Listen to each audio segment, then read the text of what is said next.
ASMR Ghostbuster. Hunt continues. මේ කාලෙටම ගුප්ත විදියට අත්දැකීමක් පොඩි හැඟීමක් හරි ආවේ එකපාරයි.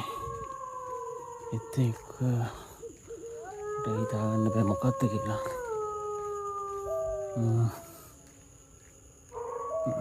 තේරෙන්නේ කවුරුත් නැහැ. ඉතින් මේ වගේ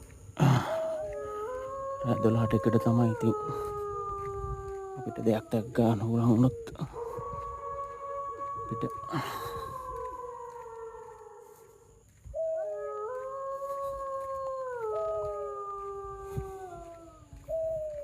බලමු. සාලත් තිස්සේ මං කරන් යනවා වීඩියෝ ටිකක් මං අප්ලෝඩ් කරන්නම්. බලමු විස්තරට මොකද වෙන්නේ කියලා. ඔන්න ඔයගොල්ලෝ රැඳිලා ඉන්න බලමු.